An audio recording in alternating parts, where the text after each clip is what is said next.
Bismillahirrahmanirrahim. Alhamdulillahirabbil alamin. Allahumma shalli wa sallim wa barik ala sayyidis sadat bil bidayati wan nihayat. Khalifatillah bi khuzainil ardi was samawati wa ala alihi wa sahbihi ma damatis sadat wal qadat. Salatan tabtahu lana biha abwabal khairati was sa'adat fi darid dunya wa fi daril ma'ad.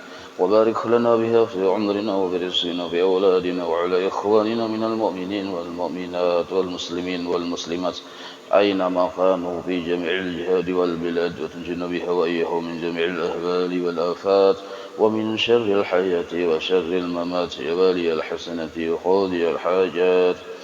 قال الحبيب عثمان البطاوي رحمه الله ونفعنا به وبجميع علومه في الدارين آمين. Ilmu, Allah wajib bersifat ilmu, wajib pada akal. Arti ilmu tahu. Ilmu artinya tahu atau mengetahui. Maka mustahil jahil. Jadi Allah mengetahui akan segala sesuatu. Baik segala sesuatu itu yang zahirnya ataupun yang batinnya. Baik segala sesuatu itu yang secara umumnya atau detail-detailnya.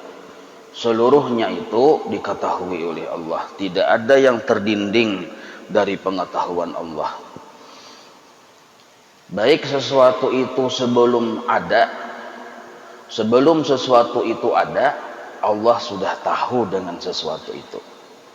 Sebelum sesuatu itu bergerak dan berdiam, Allah sudah tahu apa yang akan digerakkan dan apa yang akan didiamkan. Sebelum sesuatu itu mengerjakan apapun, maka apapun yang belum dikerjakan itu sudah diketahui oleh Allah.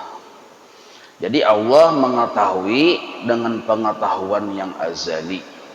Arti pengetahuan yang azali, tahu tidak didahului oleh tidak tahu. Nah, kalaunya kita makhluk, tahunya kita tuh karena ikhtiar. Asalnya kada tahu. Cuma karena belajar lalu tahu. Asalnya kada paham, karena melihat dan mendengar lalu paham, lalu mengetahui.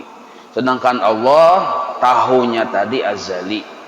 Mengetahuinya Allah itu sifatnya azali, bukan karena ikhtiar, bukan karena melihat mendengar, bukan karena setelah terjadi baru tahu, kada. Jadi pengetahuan Allah azali. Allah tahu sebelum makhluk ada. Dan Allah pun tetap mengetahui setelah makhluk ada. Dan Allah pun tetap akan mengetahui walaupun makhluk belum bagagawi lagi. Pengetahuan Allah terhadap sesuatu yang sudah terjadi sama dengan pengetahuan Allah yang sebelum terjadi. Jadi Allah mengetahui dengan pengetahuan yang sempurna. Yang sempurna. Dan pengetahuan Allah tidak didahului oleh kada tahu. Nah, itu. Kalau kita beranggapan, misalnya kayak ini nah. Si A kilonor misalnya, anak bemasak, balumbang lagi bemasak. Nah, Allah tuh sudah tahu apa yang hendak dimasak kilonor tuh sudah tahu. Padahal belum bemasak lagi. Tadahulu Allah tahunya pada kilonornya. Nah, kada boleh kita beranggapan karena kilonor belum bemasak dan belum ketahuan lagi apa yang sidin masak, Allah belum tahu. Nah, itu kada boleh. Jadi Allah mengetahui walaupun makhluk ini belum bagawi, yang akan digawi oleh makhluknya sudah diketahui oleh Allah dengan ilmunya yang azali tadi. Maka yang akan dikerjakan makhluk, yang akan berarti belum digawi lagi nih, yang akan dikerjakan si makhluk nih sama dengan pengetahuan Allah yang azali tersebut. Sabigi dabu pun kada balain sama. Nah, ini yang disebut pengetahuan Allah yang sempurna. Dalilnya firman Allah Ta'ala, wallahu bikulli syai'in alim. Dalilnya wallahu bikulli syai'in alim. Artinya bermula Allah Ta'ala dengan tiap-tiap sesuatu. Nah, tiap-tiap sesuatu artinya seluruhnya yang amat mengetahui. Nah, yang amat mengetahui. Pokoknya bila sudah amat nih Bapak Andir, kada kau dikisah lagi. Anjir amat mengetahui sudah. Itu dalil secara naqli yang tertulis dalam Al-Quran. Nah, kalau dalil akli bang, dalil akal. Kalau dalil akal, kita pun disuruh mengidrak, memperdapati, supaya akal kita tadi berkesesuaian dengan dalil yang tertulis dalam Al-Quran. Nah, coba kita renungkan, kita pahami bagimitan, bahwa kita sudah yakin yang menjadikan segala sesuatu Allah dengan sifat kudrat dan iradatnya. Kada terjadi apapun itu melainkan dikehendaki oleh Allah dan dijadikan oleh Allah. Nah, pemahamannya sesuatu itu dijadikan dan dikehendaki oleh Allah, berarti Allah tahu.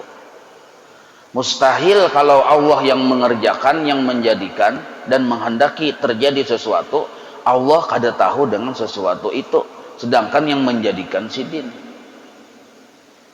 Satu alasan yang pertama nih. Yang kedua, sesuatu itu setelah dijadikan masih tetap Allah tupang, masih tetap Allah tolongi. Satu detik pun tidak pernah terlepas dari pertolongan Allah. Seandainya ada satu makhluk terlepas dari pertolongan Allah walau satu detik, niscaya makhluk itu binasa. Nah, kalaunya Allah terus-menerus menolongi sesuatu itu agar selalu tetap ada, agar selalu tetap, ujar orang ini eksis, Allah yang menolongi, berarti Allah tahu. Mustahil Allah ada tahu, Allah yang menggarakakan, yang mendiamkan, Allah yang selalu menolongi. Nah, maka secara akal kita mustahil Allah kada tahu. Pian maulah kurungan ayam, yang maulah kurungan ayam pian, nukar papannya atau paringnya atau bambunya pian, nukar pakunya pian, menggawinya pian, manukulnya pian juga seluruhnya, sampai menajak tihang-tihangnya, mengukur segala macamnya pian, jadi kurungan ayam. Ada orang betakun, berapa harga papannya sebilah, kawa pian menjawab. Ada orang betakun, berapa ukuran panjangnya kurungan ayam pian nih, kawajuapian menjawab. Lebarnya berapa, kawapian menjawab. Ukurannya kayak apa, bentuknya kayak apa, detail-detailnya pian kau menjelaskan. Kenapa pian pang yang maulah? Karena pian yang maulah korongan ayam, maka pian kawa menjelaskan. Nah, kenapa pian kau menjelaskan? Pian tahu sebab pian yang maulah. Mustahil pian maulah tuh hartan waktu dalam keadaan maigau.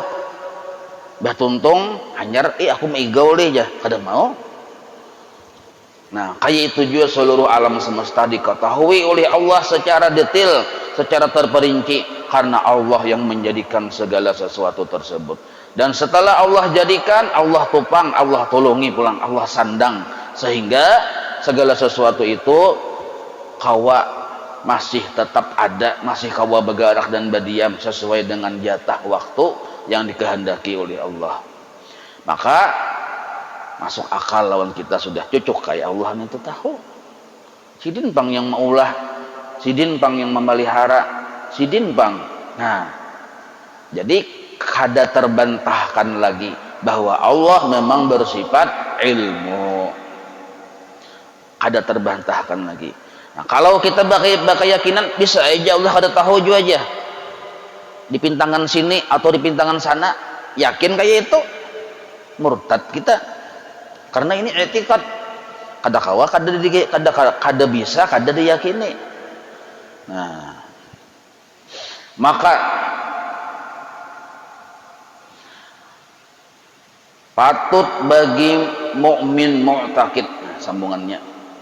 Maka patut tuh hendaknya bagi yang sudah beriman, mu'taqid dan meyakini bahwa Allah bersifat ilmu, inya wajib menjalankan adab-adabnya.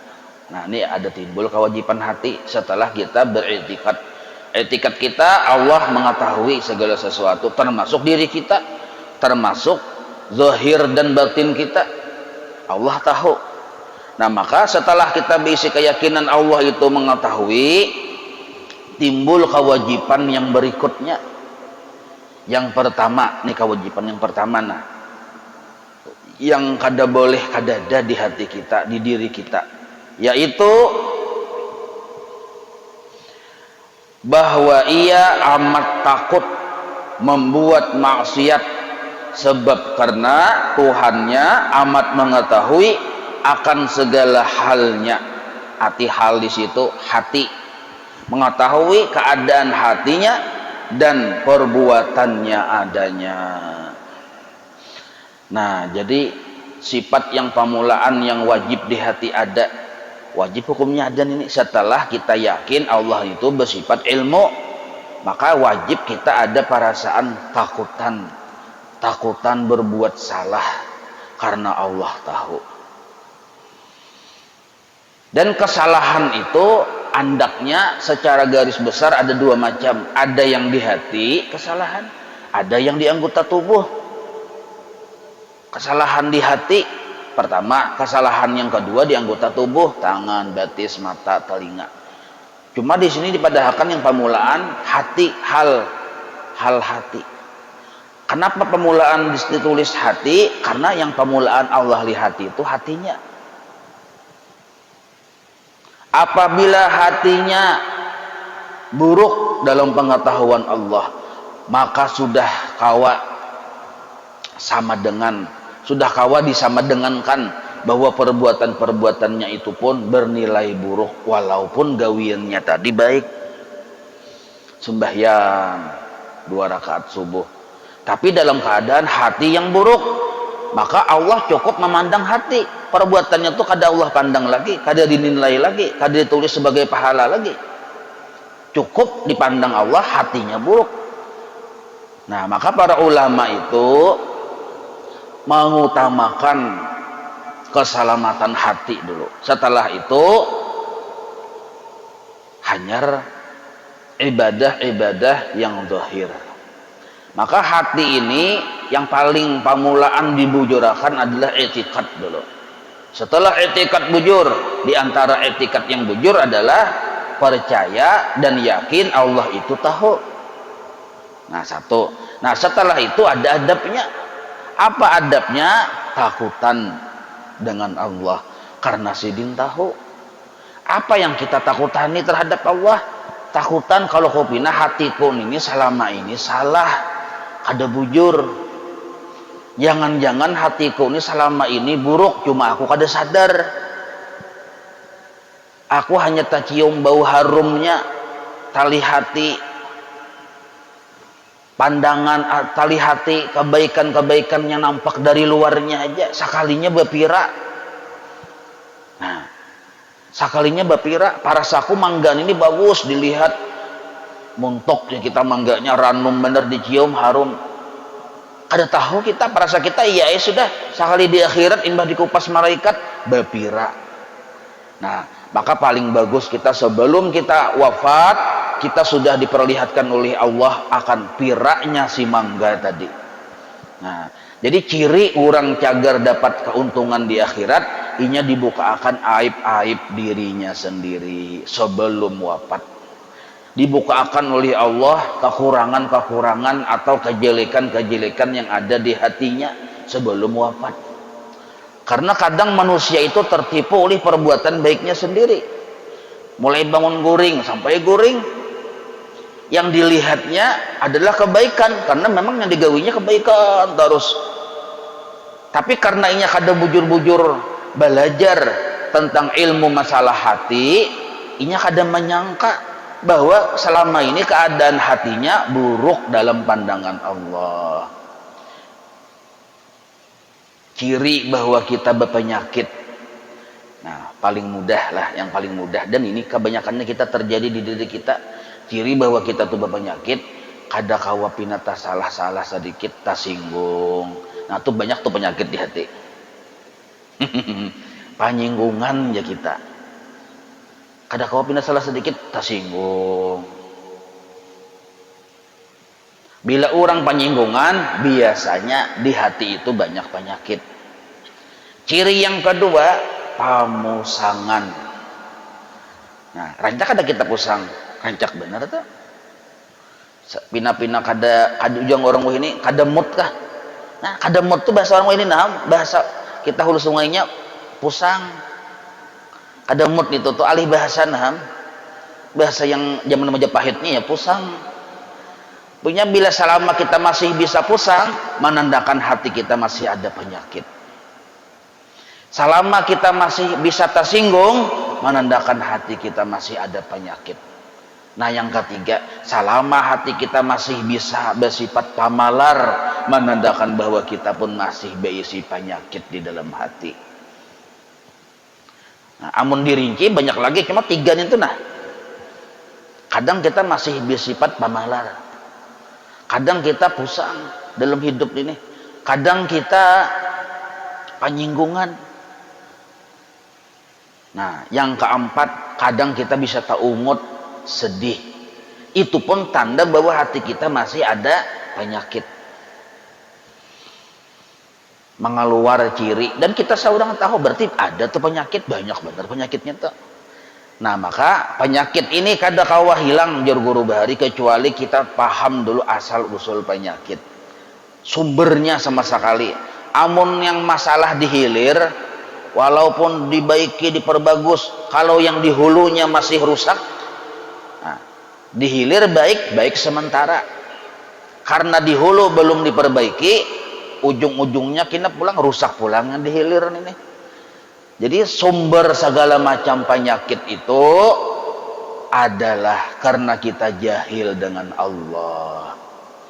Kada ma'rifat dengan Allah. Inilah sumber segala macam penyakit. Yang kita kenal itu hanya diri kita. Hanya makhluk. Bila kita melihat, yang kita lihat hanya makhluk. Bila kita dengar, rasa, yang didengar dan dirasa hanya makhluk. Kada sampai pemikiran kita kepada Allah, kada sampai kesadaran kita kepada Allah.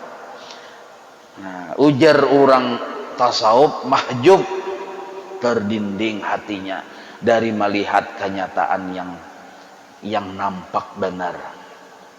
Karena orang tadi terdinding dari melihat kebesaran Allah, melihat kebaikan Allah, maka hatinya kada pernah tenang, selalu bergejolak. Ada kalanya pusang, ada kalanya sedih, ada kalanya tersinggung, ada kalanya macam-macam. Inilah yang disebut kada tatmainnul qulub ya kita. Nah, ala bidzikrillah tatmainnul qulub. Hanya dengan ingat kepada Allah, hati tadi bebas dari sifat pusang, dari sifat penyinggungan, dari sifat sedih, dan dari sifat yang kada bagus lainnya. Ala bidzikrillah, hanya ingat dengan Allah. Nah, menuju ingat itu nah yang kita belajar sifat 20 nih. Tujuannya menuju ingat. Nah, hati yang dipandang Allah.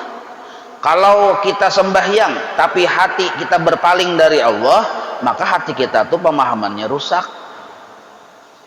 Maka sembahyang kita tadi sudah kehilangan makna dari sembahyang itu sendiri. Walaupun kita sembahyang, kehilangan makna, kehilangan ujar wayah ini, kehilangan substansi. Sembahyangnya ada tapi orangnya kada beruh aja kita, kada deruhnya sembahyang tadi. Nah karena ibarat rumahnya ada tapi tak bertuan, lalu datangan bubuhan ular di situ, kala di situ, datang penyakit di rumah tuh hibak penyakit saja. Maka hati kita kayak rumah, bila rumah kada bertuan datang penyakit. Siapa tuan rumah hati kita? Nah, ujar ulama tasawuf, ikhlas. Selama kita belum berisi ikhlas, nah selama itulah hati kita tidak bertuan. Allah tahu kita ini kada ikhlas, Allah tahu. Rumah tidak bertuan, maka kuntilanak bin adab ya. Di rumah tuh sampai lebih 40 hari kada disembahyangi, tak kumpulan bubuhan gandorowo, kuntilanak segala macam-macamnya, tak kumpulan. Kenapa? Kadada rumah, kadada ampunnya, kadada tuannya, kadada yang mendiami, kadada yang sembahyang di situ segala macam.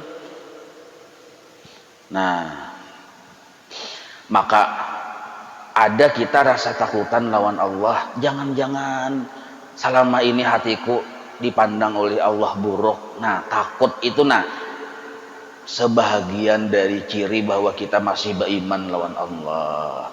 Sebab kenapa? Ada orang yang tahu dan paham Allah mengetahui dirinya. Inya yakin aja Allah tuh tahu lawan inya. Tapi inya kadada perasaan takutan lawan Allah. Rasa biasa-biasa aja. Acuh-acuh aja kada sembahyang, kada apa-apa ditakuni. Nyawa agama apa? Islam. Nah, apa kada sembahyang? Kasarah aku aja nya. Awak-awakku juga, batis-batisku, muntung-muntung kok, hidung-hidung kok. Aku berusaha aku seorang, aku makan duitku. Lalu nyawa yakin lah yang nyawa sembahyang, kada sembahyang ini Tuhan tahu ya aku ini guru tauhid lagi nya. Nah ini narannya kada bujur-bujur beriman, hanya sebatas tahu. Kada ada perbedaan antara inya dengan orang kafir. Orang kafir gin tahu bahwa Tuhannya si orang Islam tuh mengetahui keadaan hamba-hambanya. Orang kafir gin tahu. Nah, apa bedanya kita dengan orang kafir? Orang yang non muslim nih, kalau kita kadada bisi perasaan takut dengan Allah yang kita sembah selama ini, apa bedanya? Nah, maka itu adab yang paling utama, adab yang paling pamulaan ada di hati kita periksa. Setelah kita yakin Allah tuh tahu lawan kita, nah apa adabnya?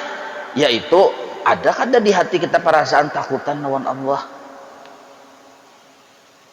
Takutan kalau kupina tak salah gawi, takutan kalau kupina keadaan hatiku buruk, takutan kalau kupina banyak yang kita takutkan dengan Allah Ta'ala ini. Nah lalu menimbulkan kaina sifat yang baik, yaitu hendak memperbaiki diri, hendak memperbaiki hati. Gara-gara ada rasa takut, amun kada ada rasa takutan, ada berpikir hendak memperbaiki diri.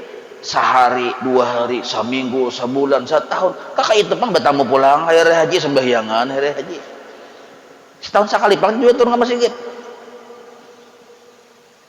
Takana cangkal seminggu sekali hari Jumat, takana cangkal, takana banyak berduit,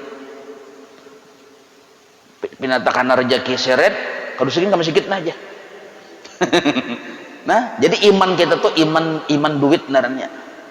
Bilanya duit banyak pina mengancang, bila duit sedikit pina melamah juga iman duit. Nah maka dipadahkan di sini rasa takut itu penting, karena itu termasuk ciri orang yang bujur-bujur beriman lawan Tuhan. Ciri orang tuh bujur-bujur beriman lawan Tuhan, ada rasa takutan lawan Allah. Kalau kupina aku menggawi yang salah, kalau kupina hatiku tak salah, kalau kupina ibadahku tak salah. Nah lalu berpikir kita memperbaiki diri. Napa yo kesalahanku lagi? Napa yo kesalahanku lagi? Jangan hidup rasa pembujurnya. Nah ini itu satu dulu ciri. Karena Allah tahu pang lawan kita. Badiam di atas bumi, bumi milik Allah. Badiam di bawah langit, langit milik Allah. Yang digunakan seluruhnya fasilitas yang dijadikan oleh Allah. Bahinak, kawalah kita bahinak selain dari udara milik Allah nih, maliwat hidung olahan siapa? Fasilitas yang ada di diri kita nih kita gunakan seluruhnya milik Allah. Berarti model kaya kita tuh badiam di rumah milik Allah, seluruhnya milik Allah. Maka tahu-tahu dibasa di orang Banjar, tahu-tahu dibasa lawan Tuhan, badiam di rumah orang jangan sakahandak hati. Sakurang-kurangnya ada rasa takutan badiam di rumah orang. Kalau kepindah orang usir rumah orang, ada rasa takutan, jangan sakahandak hati. Hidup di rumah orang, beadab. Nah adabnya itu sakurang-kurangnya ada rasa takutan. Nah ini ketakutan ini awamul muslimin wajib ada. Bila kehilangan rasa takut lawan Allah, kawa sudah dihukumi kehilangan iman terhadap Allah. Ini minimal awamul muslimin. Siapa aja jangan sampai ada rasa takutan lawan Allah. Nah, kalau kita nih orang penuntut ilmu, orang yang hendak dengan Allah Ta'ala ini parak dekat, bukan hanya sekedar beribadah, tapi hati ini hendak lawan Allah, selalu ma'allah, hudur ma'allah. Nah, orang ini harus berisi kelebihan dibanding awamul muslimin. Bukan hanya takut yang ada di hatinya, tapi bertambah pulang sebuting, yaitu al-haya, malu lawan Allah. Di samping takut lawan Allah, dalam setiap keadaan ada juga rasa supan lawan Allah. Supan. Nah, ini kesempurnaan iman. Yang tadi itu minimal iman, takut itu paling kurang, ada ini kesempurnaannya, ada rasa supan. Di samping takutan ada supan. Kenapa supan? Allah tuh tahu melihat keadaan diri kita, bahwa kita ini kada bemodal. Tuhan tuh tahu seluruhnya ini milik Allah, lain milik kita. Nah, menjalani hidup mulai bangun guring sampai guring yang digunakan fasilitas Allah, tahu-tahu supan dong, tahu-tahu disupan. Jangan kada tahu disupan orang Banjar, bahasa istilahnya tuh kandal muhakah. Nah, mulai bangun guring yang digunakan ampun Tuhan berataan, bahkan hendak lawan bini gini ampun Tuhan jadi gunakan senjata tuh. Nah, pun siapa nih toh? Pun Allah Ta'ala. Yuk, kada tuh pun koja pabila pian maulah. Yang ini nih pabila pian maulah, mau ini kegenalnya. Amun nangka ini ada kisah tuh Bang, juara se-Indonesia. Nah, ayo pian hendak nyaman gin pun Tuhan digunakan, hendak melihat pun Tuhan digunakan. Sadar dong. Hendak berjalan bermobil, siapa ampunnya? Allah. Seluruhnya milik Allah. Maka kita ada di samping rasa takutan lawan Allah, ada rasa malu, al-haya. Sembahyang pun siapa digunakan? Pun Allah. Milik siapa? Milik Allah. Kalau begitu seluruhnya ini milik Allah. Kenapa kita ketika orang melihat, orang memuji kita pindah gandal hidung? Kenapa? Karena kada tahu disupan. Harusnya ketika ada orang memuji kita karena kita alim, orang memuji kita karena kita ahli ibadah, rajin, cangkal, pintar, orang memuji kita karena kita suara bagus, fasih, kita harus malu dengan Allah. Orang itu sebenarnya memuji Allah, bukan memuji kita.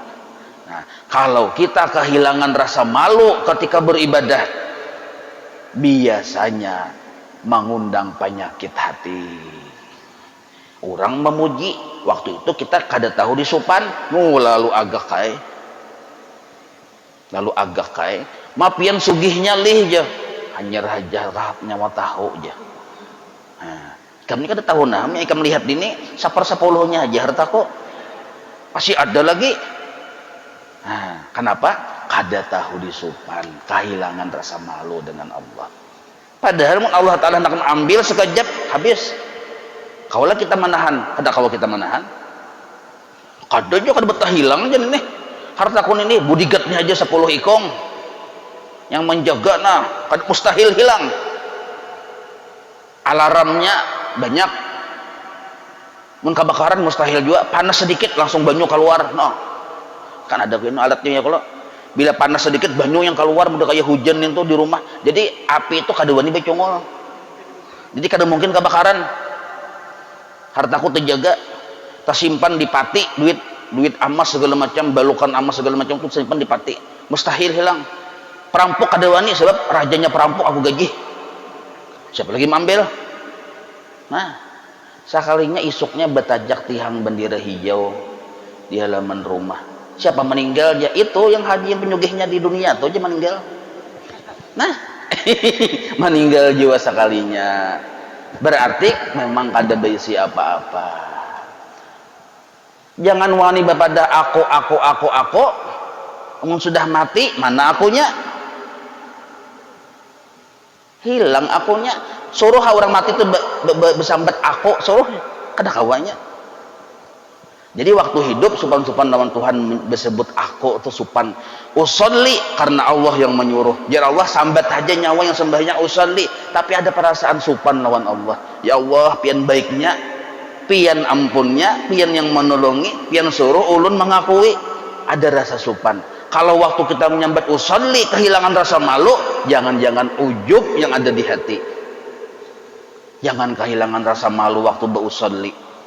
Supan kita karena yang kita lihat kita gunakan milik Allah. Allah tahu itu. Tu ampun kok ada perasaan supan. Oh, artinya titipan milik Allah saja. Bagi seorang murid di samping ada rasa takut dengan Allah, ada juga rasa supan, al-haya, supan. Nah, dua ini keadaan hati. 24 jam mulai bangun guring sampai guring, takutan, supan, takutan, supan, takutan, supan. Tapi bawa ibadah, jangan guringnya terus. Kadang kau melihat bantal sudah tapi jim mata, hanya melihat belum berabah pada mengaruh lagi. Melihat bantal, awak asaringkut nah jangan berabah toh. Maka bujurai bawirit dapatnya berabah tuh pian 2-3 kali mengatik aja sudah hilang. Sudah pana jurang. Karena berita bangun 100 sudah aja. Parasa 100 kali mengatik tasbih parasa padahal guring. Jadi mun sudah kita tuh ada bisi wiritan dibari oleh guru kita, itu diutamakan benar digawi. Nah, tetapi ada perasaan takut lawan Allah. Kalau kupina tak salah aku menggawi, kalau kupina hatiku kada bujur, betul ada pun perasaan malu lawan Tuhan. Tuhan tahu bang yang seorang menggawi ini yang digunakan fasilitas Allah. Bila dua nintu selalu ada di hati kita, takutan, malu, takutan, malu, bawa ibadah. Karena Allah beri bonus hal yang bergengsi, VIP. Keadaan hatinya nih tadi tinggi derajatnya di sisi Allah, yaitu al-unsu billah. Al-unsu billah, jinak hatinya dengan Allah, yang disebut tatmainnul qulub. Amunnya takut itu anggaplah masih ikhtiar kita, walaupun Allah juga menolongi. Amunnya haya anggaplah itu ikhtiar kita, usaha kita, walaupun Allah yang menolongi. Tapi kalau al-unsu billah murni dari Allah, bukan ikhtiar kita, bukan syariat kita, murni dari Allah. Ada perasaan tenang, Allah yang memberi. Adakah kita menenangkan diri kita mengkada Allah memberi? Ada perasaan jinak lawan Allah, rasa manja lawan Allah, rasa ketujuh baulit-ulit ya, itu tuh perasaan yang Allah memberi. Arti baulit-ulit tuh paham lah. Nah kayak kanan-kanan halus tuh lawan abahnya bila atau lawan mamanya bilanya baungah kan baulit-ulit ya, kalau bermanja-manja tukarakan pesawat jangan nyanyuk kepala abahnya mikirin orang pesawat, maka pesawat yang di situ abah yang terbang tuh aja bagiannya nyanyuk abahnya. Baulit-ulit. Nah ini al-unsu billah, baungah lawan Allah. Ini pemberian murni dari Allah. Orang ini kenapa ia baungah dengan Allah? Karena ia berada di hadratnya Allah. Mustahil orang itu baungah dengan Allah kalau orang itu jauh dengan Allah. Mustahil baungah. Sebagaimana seorang anak mustahil baungah dengan bukan abahnya, mustahil. Kalaunya kenapa si anak baungah lawan seseorang? Memang abahnya patuh hari-hari bertemuan dan merasakan kebaikan, kepemurahan abahnya, merasakan kasih sayang abahnya. Maka si anak tadi sayang benar, ungah benar dengan abahnya, hari-hari bertamu, tak kumpul satu rumah, satu ranjang. Rancak bergaul, timbullah perasaan ungah. Kadang kala diada-adan ini, kadang kala diulah-ulah. Jadi orang yang dalam hadrahnya Allah, ungah lawan Tuhan, asik lawan Tuhan, rami lawan Tuhan. Kadang kala diturutin ini, mungkin kita orang di luar hadrah kada bisa. Nah, makanya orang-orang wali ini tuh begawinya bagiringan perintah Allah. Kenapa? Orang dalam hadrah. Jadi ujar abahnya mandi, hanyar mandi. Cakanya abahnya kada nyuruh mandi kada mandinya. Kenapa? Orang ungah lawan Tuhan ngalih hai. Makan nak hanyar makan. Bila abahnya kada menyuruh makan kada makan. Apa? Orang dalam hadrah. Coba japian lihatilah ini secara contoh aja, ada anak-anak orang, abah mamanya ada ya juga. Kita ini kan abah juga nih, anak orang ini kada mungkinnya hanya batang melong kita baungah lawan kita kada mungkin. Ya kada datang di mana ungah kita suruhi nyawa kasih baungah lawan aku kada ada harapan. Kenapa? Orang luar sama nang kayak kita dengan Allah jarang takutan lawan Tuhan. Kada tahu supan lawan Allah, datang di mana ungah lawan Tuhan. Karena kita tahu, karena seorang wali ini tahu Allah itu pemurah, tahu Allah tadi jagau, penjagaunya adalah Allah, maka di hati wali ada perasaan aman, kada ada rasa takutan menghadapi hidup, la khaufun alaihim walahum yahzanun. Kenapa? Karenanya tahu bang Allah tadi pemurah, maka inya merasa cukup karena paham Allah pemurah. Inya merasa kaya karena Allah bang pemurah. Cakanya Allah Ta'ala ini kaya tapi pamalar, pusang di perhatian wali ini. Tapi karena Allah Ta'ala kaya dan dengan pemurah-pemurahnya, lalu tatmainul qulub, tenang hati si wali. Karena inya paham Allah Ta'ala itu jalal, qahar, maha perkasa, maha agung, maka si wali tadi merasa aman indallah, dalam penjagaan Allah. Nah inilah disebut la khaufun alaihim walahum yahzanun. Karena si wali tadi sadar bahwa Allah Ta'ala nintu kasih penyayang lawan inya, maka lahumul busyra fil hayatid dunya wa fil akhirah. Mereka itu pun selalu bertambah-tambah kegembiraan baik di dunia maupun di akhirat. Sadar dan tahu bang Allah itu bersifat pengasih penyayang, maka orang parah mudah-mudahan ya kalau kita ini sekurang-kurangnya ada rasa takutan lawan Allah setelah yakin Allah tuh tahu keadaan diri kita. Wallahu a'lam bissawab. Insyaallah kita sambung. Maulaya salli wa sallim daiman abada ala habibika khairi khalqi kullihim ya rabbi bil mustafa waghfir lana ma madha ya wasi'an karami wa sallallahu ala sayyidina Muhammad wa ala alihi wa sahbihi wa sallam walhamdulillahi rabbil alamin taqabbalallahu minkum.